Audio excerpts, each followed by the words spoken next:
اے اللہ میری قبر کی وحشت کو انس سے بدل دے، مجھ پر قرآن عظیم کی برکت کے سبب سے رحم فرما اور اس کو میرا امام اور نور و ہدایت اور رحمت بنا۔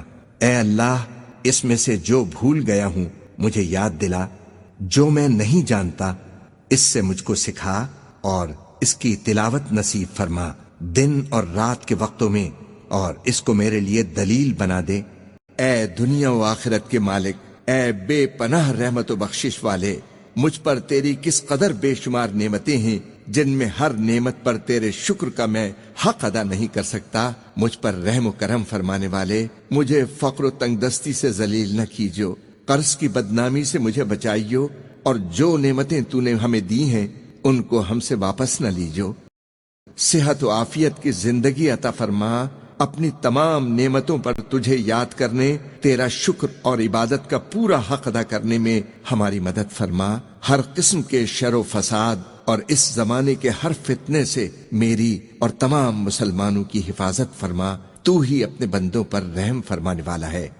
اے اللہ ہمیں ہدایت نصیب فرما، ہمارے ظاہر و باطن کی اصلاح فرما تاکہ ہم گمراہیوں سے دور رہیں، اور ان مقبول بندوں میں ہمیں شامل فرما جو سچے دل سے ایمان لائے۔ تو پاک اور بے عیب ہے، ہم تیری نعمتوں کا شمار نہیں کر سکتے، ہم تیری نعمتوں کے شکر کا حق ادا نہیں کر سکتے۔ تو ہی سب سے زیادہ رحیم و کریم ہے اور ہر مانگنے والے کو سب کچھ دینے والا ہے۔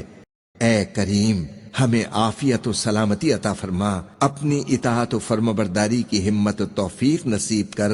ہماری یہ زندگی تیری امانت ہے، اس لیے برحق دین اسلام پر ایسی حالت میں ہم تیرے سامنے حاضر ہوں کہ تو ہم سے ہر طرح خوش اور راضی ہو۔ تیرے سوا میرا کوئی مالک نہیں، میرا کوئی پالنے والا نہیں، اور تیرے سوا کوئی عبادت کے لائق نہیں۔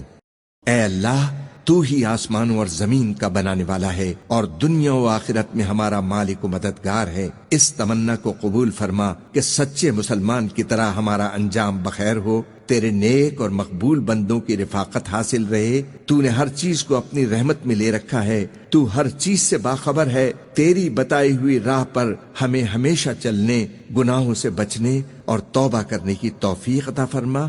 تو نے ہمیں جتنا علم دیا ہے ہم اس سے کچھ زیادہ نہیں جانتے، تو ہی سب کچھ جاننے والا ہے۔ میں تجھ سے دین و دنیا میں ہر طرح کی خیر، ہر آفت سے سلامتی اور ہر مصیبت سے عافیت کا امیدوار ہوں۔ اپنے گناہوں کی معافی کے ساتھ تیرے غضب اور دوزخ کی آگ سے پناہ مانگتا ہوں۔